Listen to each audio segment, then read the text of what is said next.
पश्चिम बंगाल के राज्यपाल सीवी आनंद बोस जी, केंद्रीय मंत्रिमंडल के मेरे सहयोगी शांतनु ठाकुर जी, रवनीत सिंह जी, सुकांता मजूमदार जी, पश्चिम बंगाल विधानसभा में विपक्षी नेता शुभेंदु अधिकारी जी, संसद में मेरे साथी शौमिक भट्टाचार्य जी,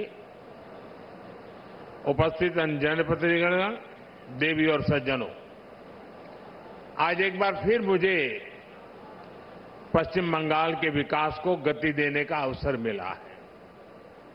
अभी मैं नोआपाड़ा से जय हिंद विमानबंदर तक कोलकाता मेट्रो का आनंद लेकर आया हूं। इस दौरान बहुत सारे साथियों से मुझे बातचीत करने का अवसर भी मिला। हर किसी को खुशी है कि कोलकाता का पब्लिक ट्रांसपोर्ट वाकई अब आधुनिक हो रहा है। आज यहां 6 लेन के एलिवेटेड कोना एक्सप्रेस वे का भी शिलान्यास किया गया है। हजारों करोड़ रुपए के इन सभी प्रोजेक्ट्स के लिए कोलकाता वासियों को, पूरे पश्चिम बंगाल के लोगों को बहुत बहुत बधाई। साथियों, कोलकाता जैसे हमारे शहर भारत के इतिहास और हमारे भविष्य दोनों की समृद्ध पहचान है। आज जब भारत दुनिया की तीसरी सबसे बड़ी इकोनॉमी बनने की तरफ आगे बढ़ रहा है, तब दमदम, कोलकाता, इन शहरों की भूमिका बहुत बड़ी है।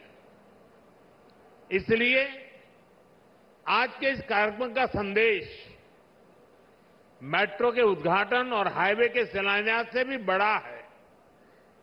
ये आयोजन इस बात का प्रमाण है कि आज का भारत अपने शहरों का कैसे कायाकल्प कर रहा है। आज भारत के शहरों में ग्रीन मोबिलिटी के प्रयास हो रहे हैं। इलेक्ट्रिक चार्जिंग पॉइंट्स और इलेक्ट्रिक बसों की संख्या लगातार बढ़ाई जा रही है। वेस्ट टू वेल्थ, शहर से निकले कचरे से बिजली बनाने के प्रयास हो रहे हैं। मेट्रो की सुविधा बढ़ रही है। मेट्रो नेटवर्क का विस्तार हो रहा है। आज हर कोई ये सुनकर गर्व करता है कि दुनिया का तीसरा सबसे बड़ा मेट्रो नेटवर्क अब भारत में है। 2014 से पहले देश में सिर्फ 250 किलोमीटर ही मेट्रो रूट था। आज देश में मेट्रो रूट 1000 किलोमीटर से भी ज्यादा का हो गया है। कोलकाता में भी मेट्रो का लगातार विस्तार हुआ है। आज भी कोलकाता के मेट्रो रेल नेटवर्क के में करीब 14 किलोमीटर की नई लाइनें जुड़ रही है। कोलकाता मेट्रो से 7 नए स्टेशन जुड़ रहे हैं। ये सारे काम कोलकाता के लोगों की ईज ऑफ लिविंग को बढ़ाने वाले हैं, ईज ऑफ ट्रैवल को बढ़ाने वाले हैं। साथियों, 21वीं सदी के भारत को 21वीं सदी के ट्रांसपोर्ट सिस्टम की भी जरूरत है। इसलिए आज देश में रेल से रोड तक, मेट्रो से एयरपोर्ट तक हम मॉडर्न ट्रांसपोर्ट फैसिलिटी डेवलप भी कर रहे हैं और उन्हें आपस में कनेक्ट भी कर रहे हैं। यानी एक शहर से दूसरे शहर तक लोगों को पहुंचाने के साथ ही हमारा प्रयास है कि उन्हें घर के आसपास तक सीमलेस ट्रांसपोर्ट मिले। और इसकी एक झलक हमें यहां कोलकाता की मल्टी मॉडल कनेक्टिविटी में भी दिखती है। जैसे आज हावड़ा और सियालदह जैसे देश के सबसे व्यस्त रेलवे स्टेशन अब मेट्रो से जुड़ गए हैं। यानी जिन स्टेशन के बीच ट्रैवल करने में पहले 1.5 घंटा लगता था, अब मेट्रो से कुछ ही मिनट लगेंगे। इसी तरह हावड़ा स्टेशन सबवे भी मल्टी मॉडल कनेक्टिविटी को सुनिश्चित कर रहा है।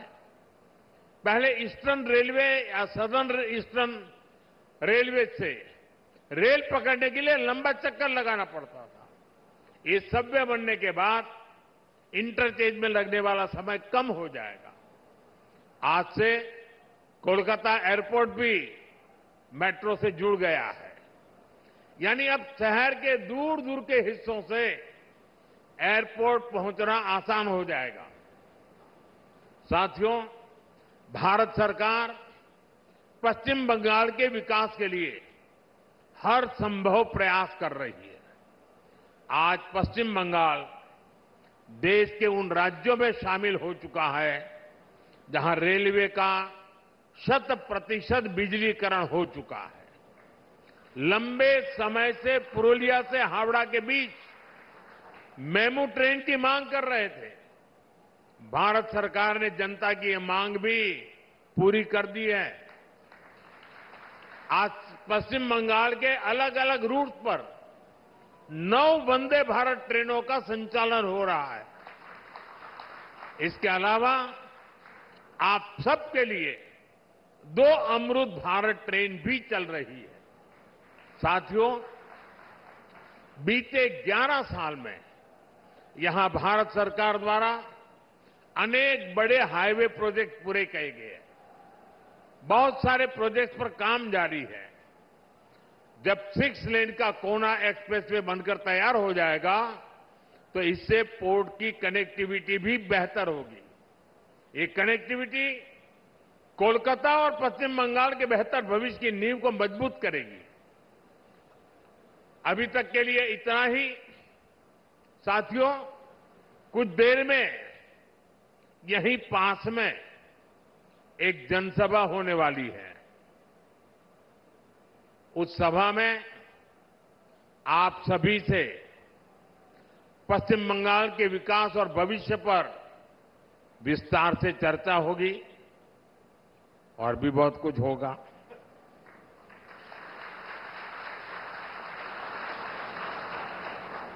तो वहां बहुत लोग इंतजार कर रहे हैं। मैं यहां मेरी वाणी को विराम देता हूं। आप सभी को बहुत बहुत शुभकामनाएं। धन्यवाद। भारत माता की, भारत माता की, भारत माता की। बहुत बहुत